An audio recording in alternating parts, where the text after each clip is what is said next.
Prime Minister today talked up Britain's growing links with rebel forces inside Syria and promised more support for them, speaking as the United States announced it is to send 2 Patriot air defense missiles to Syria's neighbor Turkey, as well as 400 American troops. David Cameron insisted that more needed to be done to back the groups who are rapidly becoming a coherent opposition. All options should be considered in order to help the opposition and in order to enable greater support for the protection of civilians. I think it is important that we do this. I want a very clear message to go to President Assad that nothing is off the table, that further support, further work, further help with the opposition, who are now better formed, better organised, better coordinated, is robustly on the table. The Prime Minister, but tonight Channel 4 News can reveal that rebel forces could be behind the latest atrocity in the Syrian civil war and not pro-government militia, as was reported earlier this week. The alleged massacre took place in the western Alawite section of Aqrab, northwest of Homs in the north of Syria. Several hundred villagers, who were all Alawites, the same sect as President Assad, were reportedly crammed into a large house after rebels attacked the town on the 2nd of December. The rebel version of events is very different. They say government militia imprisoned and killed up to 250 people. Our chief correspondent, Alex Thompson, is the first independent journalist to get into the area. He's spoken to eyewitnesses who escaped the town and has this exclusive report. Into the Badlands of central Syria, where some of the worst massacres of this war have taken place. A wrong turn here can mean being arrested, kidnapped, or worse. So an escort's vital. We're told to follow one car and then another. A journey of a few miles direct takes almost an hour. Finally, we reach Aqrab, a small place, 9,000 Sunni, 2,000 Alawite. We spoke to 3 people who'd escaped the town, all are Alawite, speaking in government areas. All spoke completely separately, in different places. None knew we'd interviewed the others, and no government official was present. Their stories corroborate each other in detail, as do those of many others we spoke to off camera. They completely contradict the version of Aqrab which has gone global, largely from rebel war propaganda websites.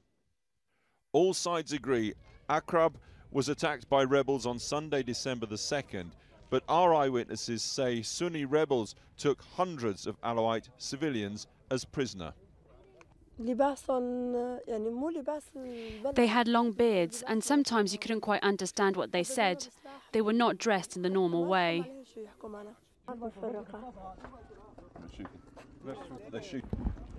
At that point, gunfire from the direction of Aqrab forced us to move. All say the rebels came from the direction of Al-Hula, just 5 miles over these hills at the edge of town. It's the site of a massacre of 108 people in May, and it is a rebel stronghold. They were wearing black ski masks. They took our phones and car keys. They forced us out of our homes and set fire to them. I hope God burns them like they burned our homes. Hundreds of Alawites escaped the fighting to surrounding villages, but our witnesses say up to 500 were held prisoner by rebels after the attack. Held here in this red building where officials believe hundreds may still be held, and they're trying to get them free. We would ask for food and they wouldn't give us food. Other villages would send us food, but they would take it for themselves and not give it to us. We asked for water, they wouldn't give us water. The little children with us started crying for food and water, so the mothers had to beat the children to silence them because they asked for food and water too much.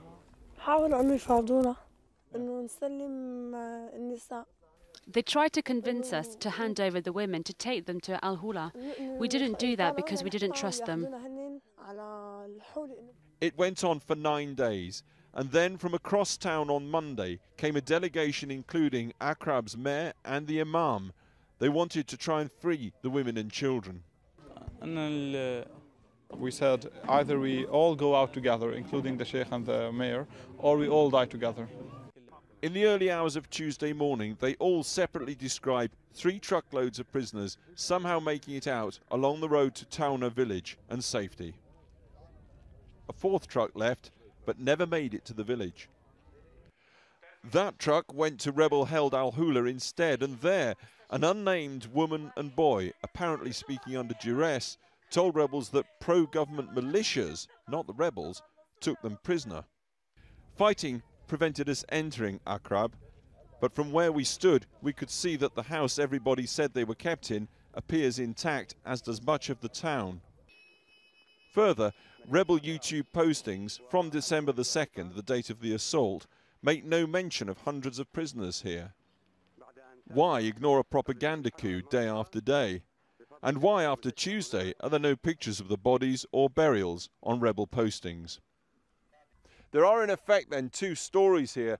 First of all, it's corroborated by both sides that a large number of civilian Alawite villagers were taken prisoner in Aqrab. They were held, and then a number at least were released. But what happened after that? If there was a massacre, how did it happen? Who did it? And why? At the town hall in Hama, the nearest city, officials said they were negotiating to end the prisoners' ordeal. They say it's still going on. They believe the imam and the mayor and many others have been killed. The only independent witnesses to make it to the prisoners were the Red Crescent, and they have declined to speak to us for some days. Today there was more fighting in the town, and when we visited, the call to prayer echoed eerily over a largely deserted town. There are people on the streets, we could see them. Rebels perhaps, but who knows? Aqrab still holds its secrets. Alex Thompson, Channel 4 News, Aqrab.